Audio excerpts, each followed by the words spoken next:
হোলির দিন রং খেলার পর কার কার আইসক্রিম বা কুলফি খেতে ইচ্ছে করে বলুন তো? আমার কিন্তু ভীষণ ভালো লাগে, তাও যদি হয় ঠান্ডাই কুলফি। চলুন তাহলে আজকে আমার চ্যানেলে দেখে নিই ঠান্ডাই কুলফির রেসিপি। পায়েলস এক্সপ্লোরিং ফুড চ্যানেলে আপনাদের সবাইকে স্বাগত। আমার চ্যানেলের নতুন বন্ধুরা চ্যানেলটিকে সাবস্ক্রাইব করে বেল আইকনটিকে প্রেস করে নিতে ভুলবেন না। চলুন তাহলে আজকের রেসিপিটা দেখে নিই ঠান্ডাই কুলফি। প্রথমেই একটা পাত্রে কিছুটা দুধ নিয়ে ফুটতে দিন। সেখান থেকেই খানিকটা দুধ সরিয়ে রাখুন। এর মধ্যে বাড়িতে তৈরি করে রাখা ঠান্ডাই মশলা পাউডার অ্যাড করে ভালো করে মিশিয়ে রাখুন।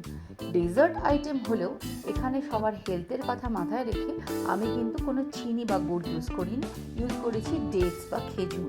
খেজুরগুলোকে বীজগুলো ছাড়িয়ে নিয়ে একটা ব্লেন্ডারের মধ্যে সামান্য একটু জল দিয়ে একটা স্মুথ পেস্ট তৈরি করে রাখুন। এরপরে ফোটানো দুধের মধ্যে আগে থেকে মিশিয়ে রাখা দুধ এবং ঠান্ডাই পাউডারের যে মিশ্রণটা তৈরি করে রেখেছিলাম সেটা অ্যাড করে দিন। সঙ্গে অ্যাড করে দিন বেশ কিছু ড্রাই ফ্রুটস, এলাচ গুঁড়ো এবং কিছুটা জাফরান। সঙ্গে এখানে অ্যাড করে দিন আগে থেকে তৈরি করে রাখা খেজুরের পেস্ট।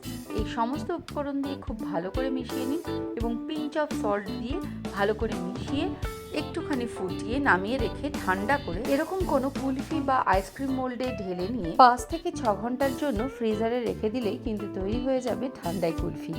এটাকে ডিমোল্ড করার পরে এর উপর থেকে রো অবজা কিংবা রোজ সিরাপ কিছুটা ছড়িয়ে তার উপরে কিছুটা ড্রাই ফ্রুটস ছড়িয়ে দিলে কিন্তু অসাধারণ এই ঠান্ডাই কুলফি তৈরি হয়ে যাবে। এটা দেখতে যতটা লোভনীয়, খেতেও কিন্তু ততটাই সুস্বাদু।